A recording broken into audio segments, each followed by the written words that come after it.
N'hésitez pas à liker la vidéo si elle vous plaît et si vous êtes nouveau sur la chaîne, n'oubliez pas de vous abonner et d'activer la notification pour ne rater aucune de nos prochaines vidéos. On commence.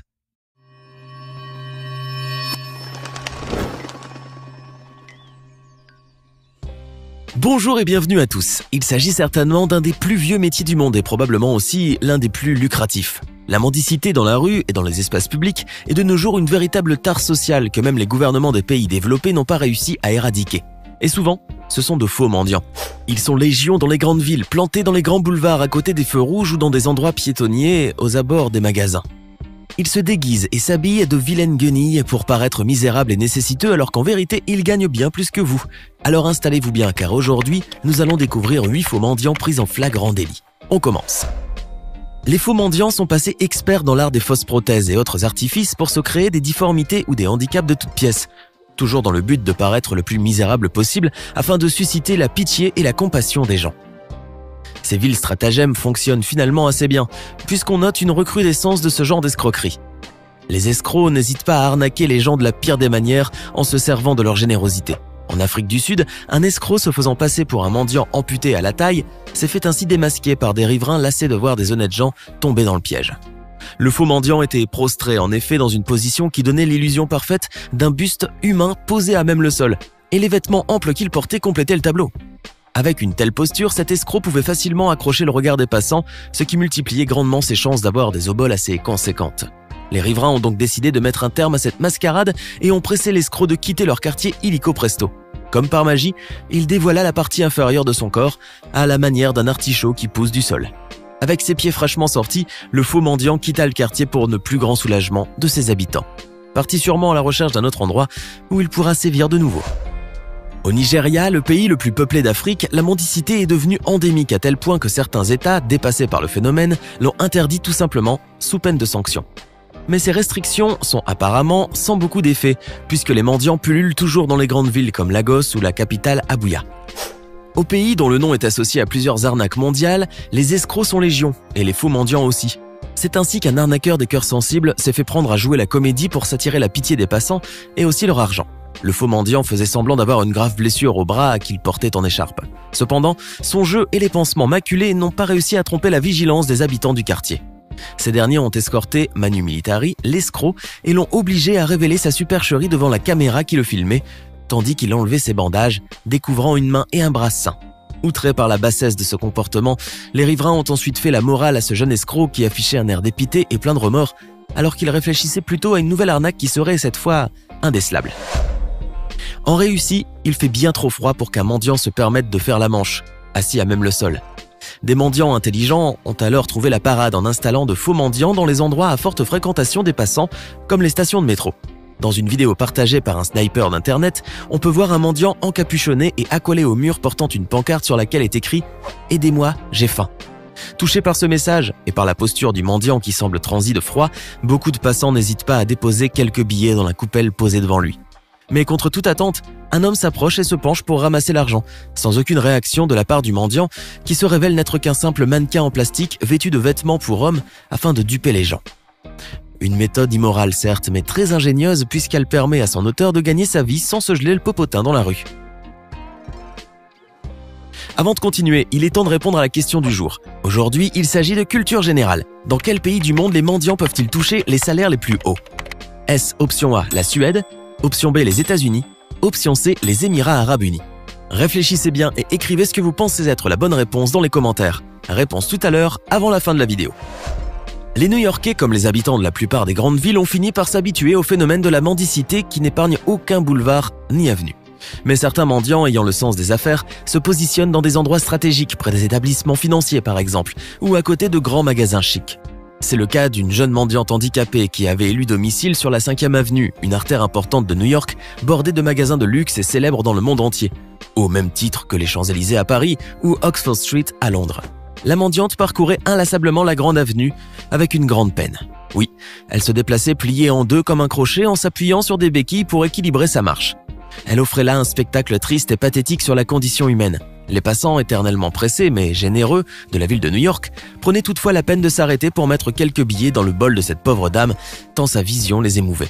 Mais le petit manège de cette fausse mendiante finit par être révélé au public grâce au travail d'investigation mené par la journaliste Lisa Guerrero d'Inside Edition. En effet, celle-ci l'avait pistée pendant plusieurs jours. La journaliste et son équipe ont découvert que la mendiante handicapée était en fait une jeune femme en parfaite santé et qui poussait la coquetterie jusqu'à aller danser en soirée et claquer l'argent qu'elle avait mendié pendant la journée.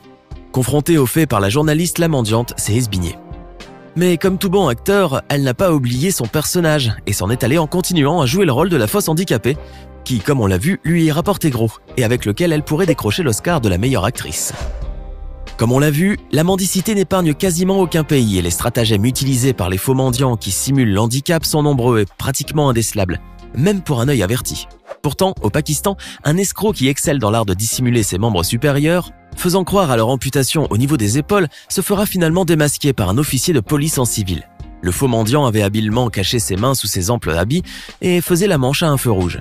Si son stratagème lui a permis de duper des centaines d'automobilistes, le policier l'a immédiatement reconnu et lui a intimé l'ordre de montrer ses mains. L'escroc, affichant un regard de chien abattu, s'exécuta et sortit ses bras comme par enchantement de la doublure de ses vêtements. Humilié et démasqué, le faux mendiant qui jouait sur la corde sensible des automobilistes arrêtés au niveau du panneau stop prit alors ses jambes à son cou. Mais chétif comme il était, on doute fort qu'il n'ira pas très loin et n'échappera sûrement pas aux flics.